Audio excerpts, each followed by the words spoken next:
जय श्री राम। जय हनुमान। आज से हम रामायण का सुंदरकांड भाग प्रारंभ कर रहे हैं। आशा करते हैं आपको ये पसंद आएगा। हनुमान का सागर पार करना। चलिए शुरू करते हैं। हनुमान महेंद्र पर्वत पर चढ़कर मन ही मन समुद्र की गहराई को आंकने लगे। सूर्य देवता इंद्र सभी को प्रणाम करके हनुमान ने समुद्र को लांघने का निश्चय किया और अपने शरीर को ऐसे मित रूप में बढ़ा लिया। उस समय हनुमान अग्नि के समान लग रहे थे। उन्होंने अपने सभी वानर साथियों से कहा, हे मित्रों, जैसे श्री राम जी का छोड़ा हुआ बाण वायु वेग से चलता है, वैसे ही तीव्र गति से मैं लंका में जाऊंगा और वहां पहुंचकर सीता जी की खोज करूंगा। यदि वहां भी सीता जी का पता ना चला तो रावण को बांधकर राम जी के चरणों में पटक दूंगा। आप सभी मेरा विश्वास करें कि मैं सीता जी के साथ ही वापस लौटूंगा। यदि नहीं लौटा तो रावण सहित पूरी लंका को ही उखाड़ लाऊंगा। इतना कहकर हनुमान आकाश में उड़ते हुए लंका की ओर चल पड़े। जब हनुमान आकाश में उड़ रहे थे तो उनका तेज अत्यंत शोभायमान प्रतीत हो रहा था। हनुमान के अद्भुत बल और पराक्रम की परीक्षा लेने के लिए सभी देवता और ऋषियों ने नागमाता सुरसा के पास जाकर कहा, हे नागमाता, तुम जाकर वायुपुत्र हनुमान की यात्रा में विघ्न डालकर उनकी परीक्षा लो कि वे लंका में जाकर राम जी के कार्यों को सफलतापूर्वक कर भी पाएंगे या नहीं।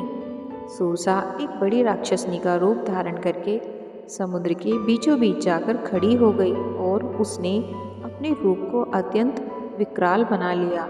हनुमान को अपने पास पाकर वह बोली, आज मैं तुम्हें अपना आहार बनाकर अपनी भूख शांत करूंगी। मैं चाहती हूँ तुम खुद मेरे मुख में प्रवेश करो ताकि मुझे तुम्हें खाने के लिए कोई प्रयत्न न करना पड़े। सुरसा के शब्दों को सुनकर हनुमान बोले, तुम्हारी इच्छा मैं अवश्य पूरी करूँगा, लेकिन अभी मुझे अयोध्या के राजकुमार राम जी के कार्यों को पूरा करना है।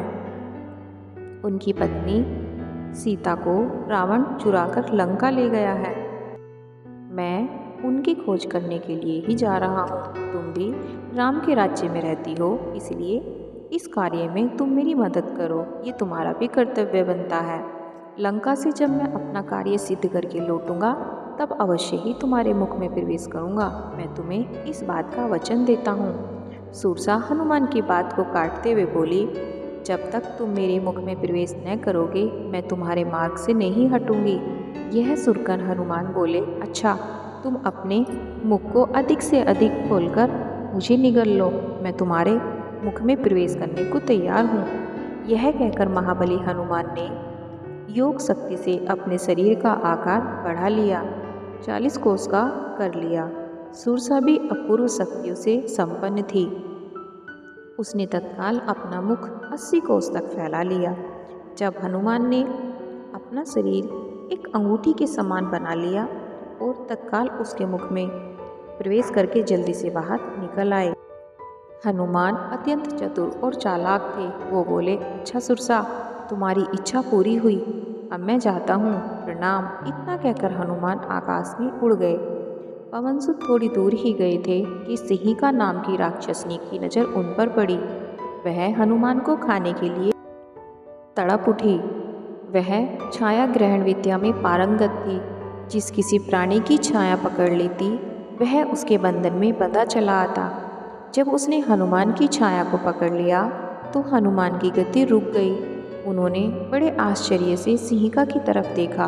वे समझ गए कि सुग्रीव ने जिस अद्भुत छायाग्राही प्राणी की बात कही थी वो यही है। यह सोचकर उन्होंने योग बल से अपने शरीर का विस्तार मेघ के समान अत्यंत विशाल कर लिया। सिंहिका ने भी अपना मुख तत्काल आकाश से पाताल तक फैला लिया और गरजती हुई उनकी ओर दौड़ी। यह देखकर हनुमान ने अत्यंत छोटा सा रूप धारण किया और उसके मुख में जाकर गिर गए।